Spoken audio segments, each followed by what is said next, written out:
Hi, and welcome back to Conversations on Natural Birth. I'm excited about this section because we're going to talk about stage 3 of labor, which is when we actually push our baby out into this world.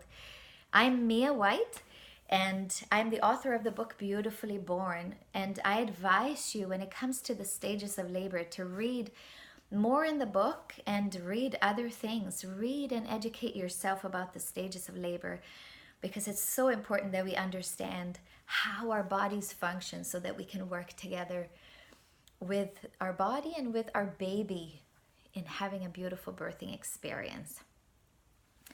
So, when it comes to this phase of labor, the third phase, the pushing phase, we will not have to guess when we enter it because the signifying mark is that we will have the urge to push. We will feel the urge to push.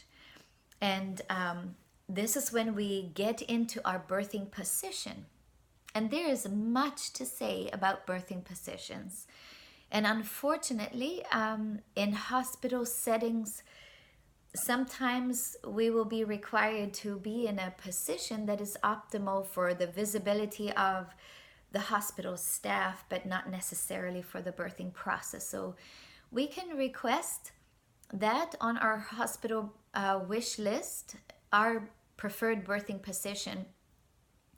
But let's talk about it. Like, gravity is key to your baby descending with ease. We do not want to be lying on our back trying to push the baby vertically out. Like, we want to use gravity. We want to be on our knees or squatting or leaning on a birth partner in a pool and letting the baby descend that way.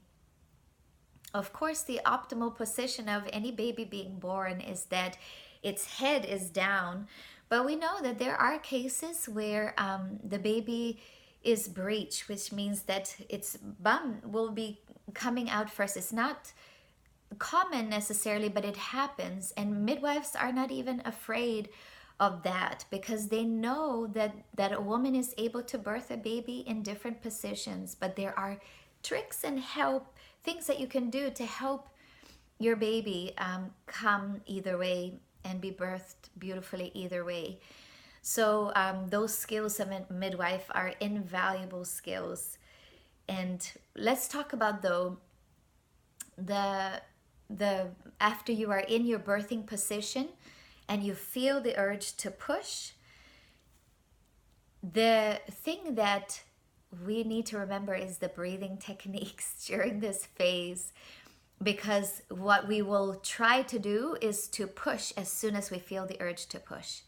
And what I've learned through my eight births is that we don't normally have the strength or the breath to push during the whole urge to push. It's like it's too long. So what needs to happen, and this takes self-control, but it really, really is going to be helpful to you if you think like this. As soon as you feel the urge to push, even the pushing contractions come like a wave. So it builds, and it's going to taper off. And then another pushing contraction is going to come. It's still waves. It's still the motion of a wave. When you feel the urge to push, don't push. Count like 3 breaths or at least 2, breathing in and out, resisting the urge to push, just breathing, and then breathe in and get ready, and then push during the peak of the pushing contraction as it tapers, as long as you can. And then you take a break, you get a break in between pushing contractions. The body is absolutely amazing. And when it starts again, breathe at least 2 times and then push. Now, some women, especially when you breathe your baby out, like I call this breathing the baby out, it's so much more conducive to this phase, to think about that. I'm going to breathe my baby out. When people do it this way, sometimes it doesn't take many pushes. But again, every birth is different, so we need to just allow it the time that it takes. But so the exciting thing is that if we feel confident, and I really encourage this, wherever you are birthing, is to reach into the birth canal to feel your baby's head.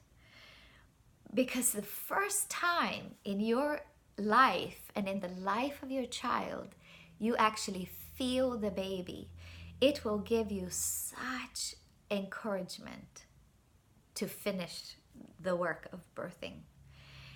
So that's what I do. I feel my baby's head, and I know because I can reach it that it's really, really close, and I just need to push it the last way out. So during the first pushing contractions, you can feel your baby because it's close, and then comes the crowning of your baby's head.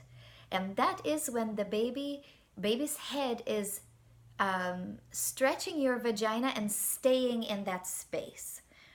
It's gonna stay there and hopefully not go back in again. When it crowns, it stays in the opening, and this is important because it allows your skin and your tissue. It allows it the time to adjust, and you're believe it or not, I know this is very strange, but we are made to do this. We are made to do this, and we are made to stretch to birth a baby.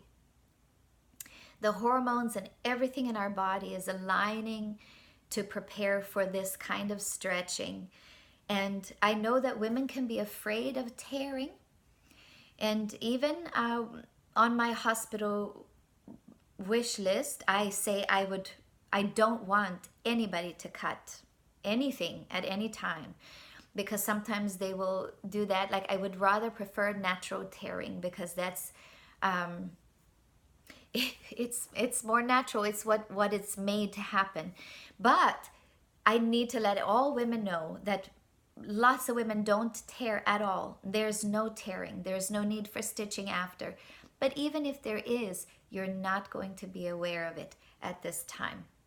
There will be like a burning sensation because your tissue is stretching, but you will not feel anything until afterwards. The midwife is the one who will tell you if you tore, and you don't even have to concern your mind with that at this time, because this baby is going to be born. So the baby crowns, and with most likely one more contraction, the baby's head will be out, and the vagina then will be around the neck of the baby, and you will feel immediate relief at that time.